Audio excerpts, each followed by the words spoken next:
this was an emergency. They were on the phone with me the night after, um, and we turned it around very quickly.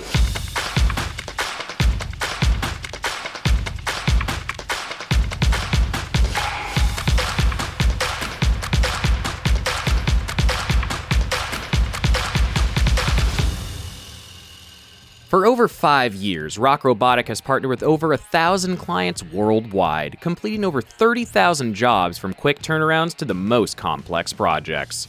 We specialize in aerial and drone LiDAR hardware and software backed by our Rock Pro services team, processing over 1 million acres of data with expert QC/QA for precise, high-quality results. Based in the US, our industry-leading customer success team works as an extension of your crew, hands-on from the first flight to final deliverable. No matter the scale or challenge, we're by your side, ensuring you capture the exact data you need to succeed.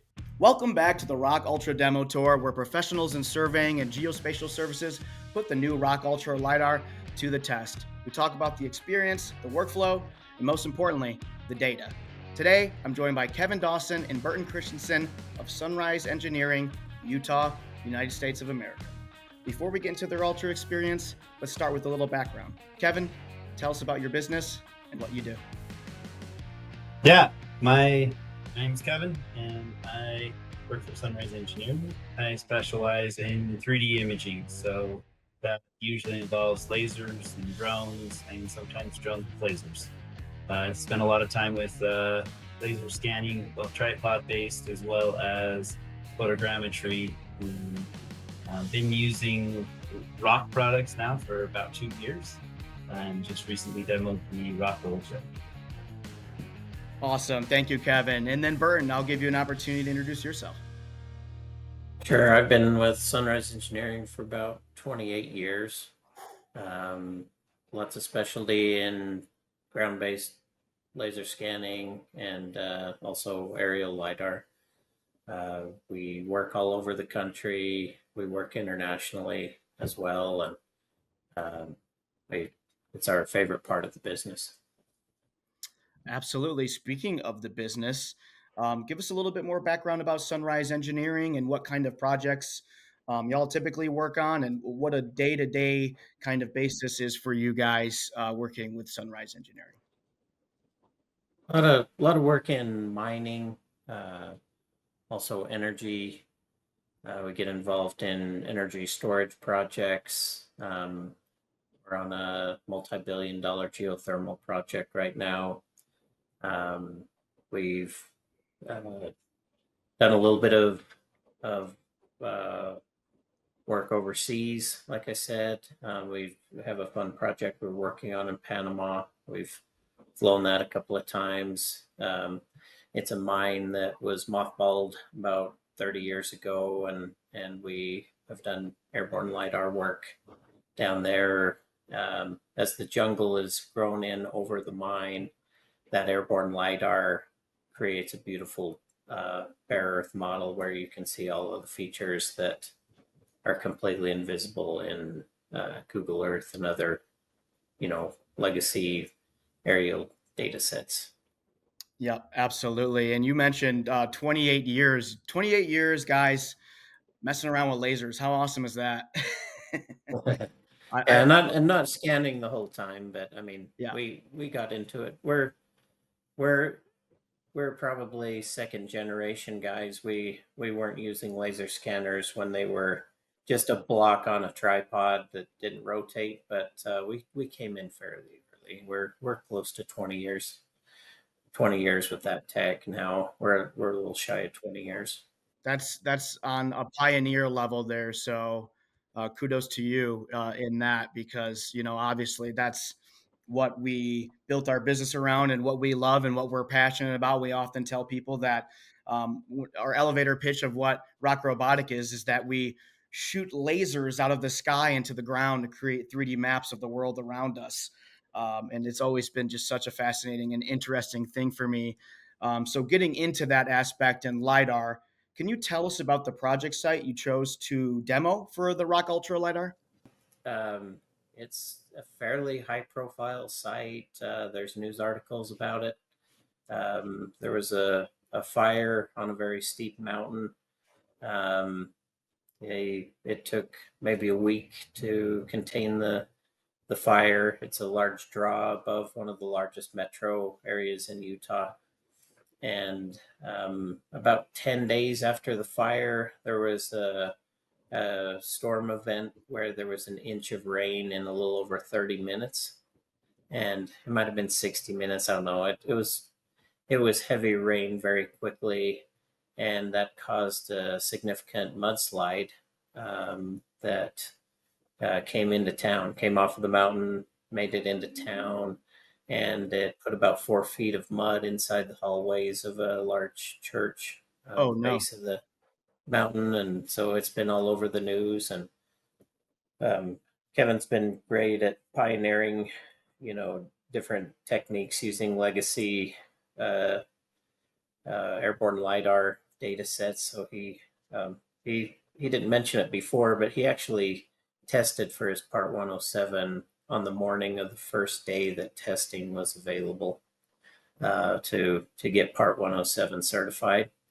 And so he's great at working with legacy data sets. The city got us involved in this project. They wanted us to do a comparative analysis between some of that historic data and what we could collect right now.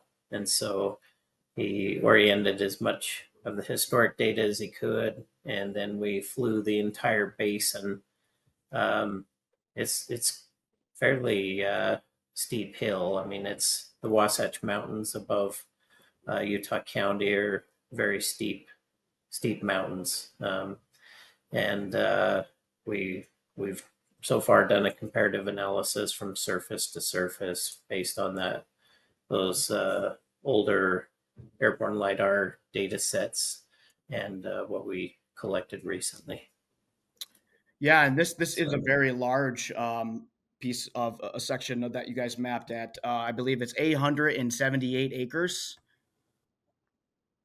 And it's always unfortunate to hear about that kind of devastation and these things happening. We recently did a scan with the Ultra of the Palisades burn site in California, and but I do think that these kinds of jobs are, they are very admirable, and they loan themselves to the credit of the importance of LiDAR and what LiDAR is able to accomplish in situations like these, which is, I'll have you guys kind of discuss and elaborate a little bit further on.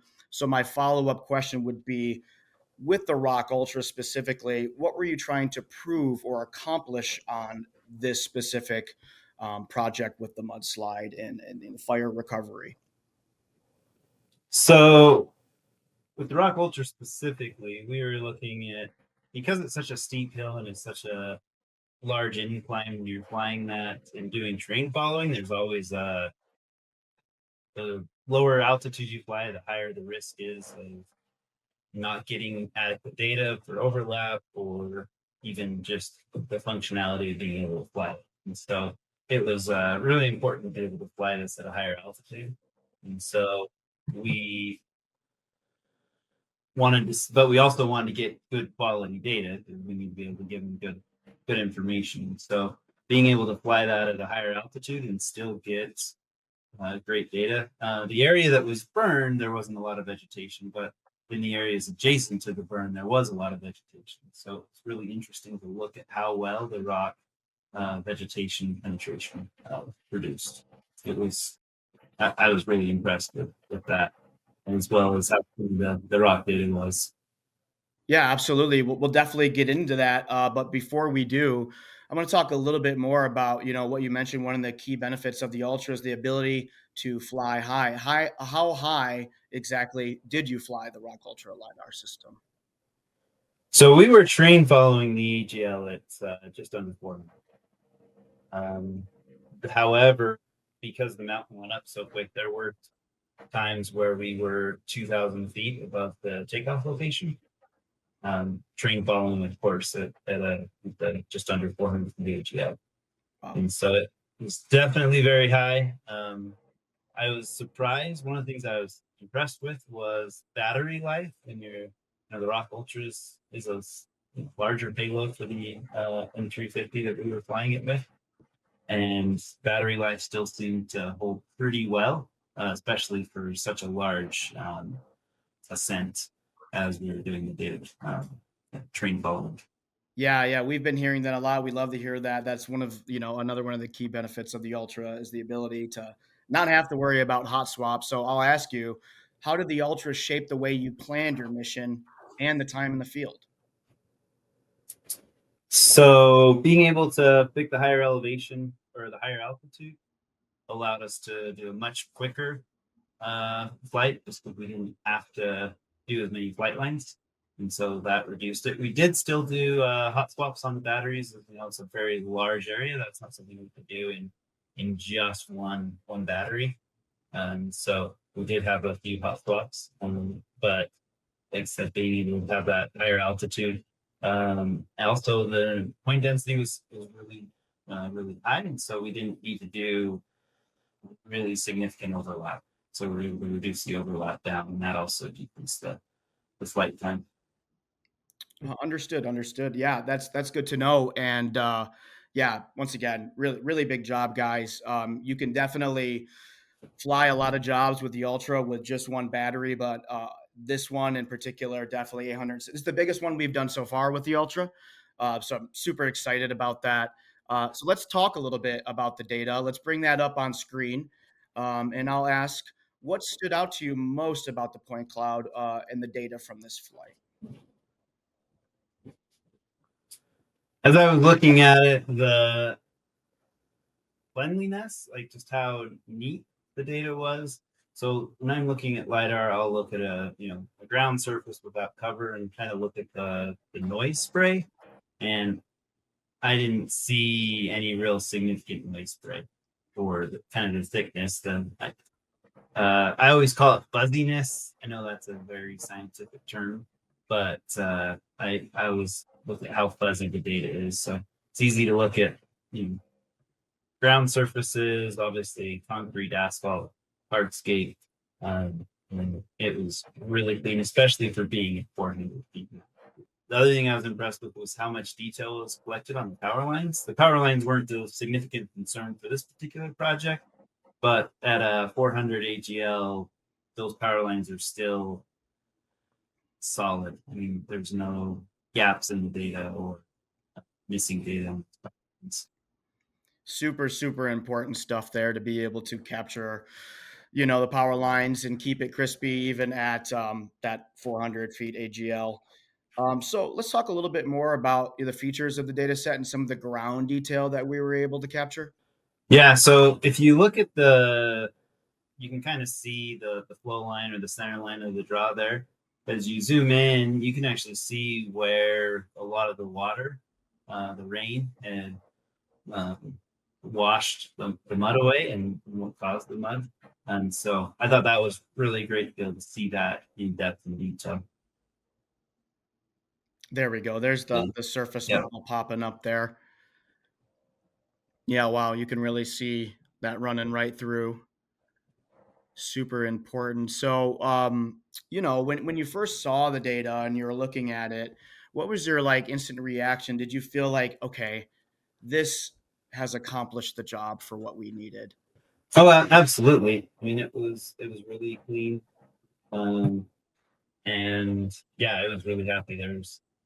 I had very little critiques of it, but it showed really good detail. It showed the ground surface that we needed.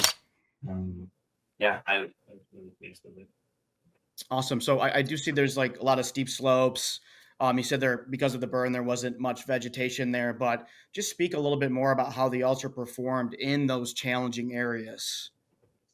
So the thing that made it a lot easier from a pilot standpoint is being able to fly at that higher altitude. It's really challenging to get really good data at lower, at higher altitude, other setups, and being able to fly at higher altitude and get that really crisp, clean data made the actual operation of flying this, because it is a little it's a little hairy when you're flying at that high of an altitude, as it's tree falling. And so if you're trying to do that at, say, a 100-foot AGL, that would be very challenging. So being able to raise that up made it a lot easier from an operation standpoint. It saves a lot of time, but it also makes it a lot easier as a pilot. Yeah, definitely. Easier. Visibility. Makes it easier for the pilot, saves a lot of time. Love to hear those two things. I think everyone does. Saving time allows you to be able to go fly more missions, get the job done quicker, get deliverables faster for your clients, and be able to keep that level of excellence within your operation that I think everyone loves to have. What I will say is I would love for our very own Jamie Lackner from Pro Services to hop on and introduce herself a little bit and talk to us about Pro Services and what your role was within this particular data set and this job, and the things that you are seeing in the data set that you find fascinating. Hi, thank you, Vince, and thank you, Kevin. Thank you guys for giving us an opportunity to work with such a large data set. Vince wasn't kidding. This is 878 acres of data being able to not just have that, but have it in one continuous piece was impressive. I think the biggest things, the power lines, it's funny that we haven't talked about that previously, but I was also like, I know these weren't the focus, but they came out so stunningly at the bottom of the kind of the downslope. So that was something that I personally was like looking at and kind of watching the power go down to it seems like it's almost like a substation down there at the bottom. There is. And just being able to pull out all that detail, and I'm just turning off the trajectories. It was a great tool for showing while you're talking about like altitude and the terrain following that you guys had to do. But nothing to me compares to, if I turn off the show points, just the raw surface model. I just love how it looks. We got so much for detail, and it's, easily maneuverable, because sometimes with these giant dams, they are behemoths to pilot. So I think it was a great blend between, accurate capture, but also it's a usable piece of data and for, analysis. But no, we were able to get it back quickly and it processed well. So, I hope that you guys, it's useful for what you guys need to do, especially in light of something so tragic as kind of natural disasters and such. It's always so scary to be up against nature like that. One thing I did notice on the surface model were the trails. I really liked how well those trails popped up. Yes. So. We had this, it's funny, both your guys, all these trails down here and all this stuff. Mm-hmm. It's so funny. We also, the people who flew the Ultra previous to y'all had the same thing. We pulled out the trails and it was all like honestly, the stuff that you can't see, and with just the point cloud, the surface model reveals all secrets. That's what I've decided. Absolutely. So, Kevin and Burton, what I'll ask you guys is, what has your experience been like, not just with this job, but in general, working with Robotic and Pro Services? So we've been using the R3 Pro for the last 2 years. Have both a regular first gen R3 Pro as well as a version 2. And it's been really impressive as far as what kind of quality we could get out of it. Whenever I check it against control points and our target points, it's always been spot on. I've been really happy that way. We've actually also used it fairly extensively in a mobile environment as well. Really push that too much or really loud about it, but it's one of my favorite tools and one of my favorite use cases for the R3 Pro specifically. We've done projects, a highway project that was 6 miles long, and we had benchmarks or reference points that elevations along the road. I can't remember, it was every 500 to 1,000 feet. And every single one of those hits within absolutely an acceptable level of what we were hoping to see for that project. And it's not this one, of course, but that's been my experience. And then the Ultra still has that focus for accuracy. I was really impressed at how tight the control points matched with what we measured with the Rock Ultra, as well as the local, as I mentioned earlier, fuzziness, but just how clean that point cloud was. When we started using rock LiDAR sensor, our clients noticed how good it was, and we had a client actually pay us to go back and refly previous projects that had been done with other LiDAR sensors with rock, and they actually look at the proposals that I send them to make sure that I'm listing that as the intended sensor now. Oh wow, that I absolutely That's love it. huge. Thank you for letting us know that. You hear that, everybody?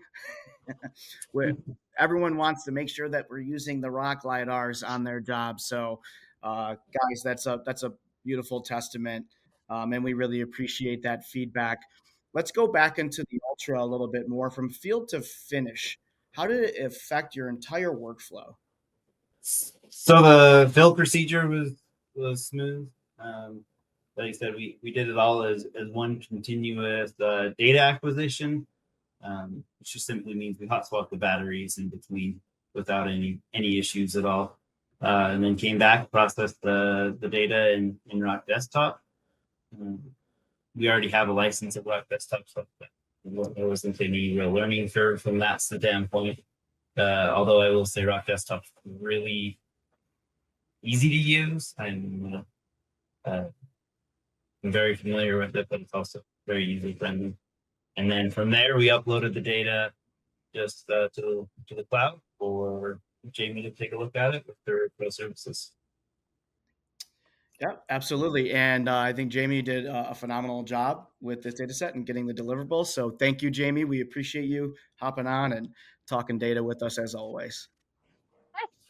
Thanks, guys. Thank you. So I'll ask this: what part of the Ultra's workflow was the easiest or most enjoyable? Looking at the data was the part that excited me the most.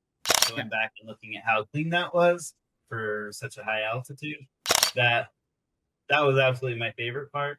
I mean, obviously it's nice to save time, but I'm not afraid to have a really long time in the field to get good quality data, but being able to get really good data with less time in the field was really nice as well.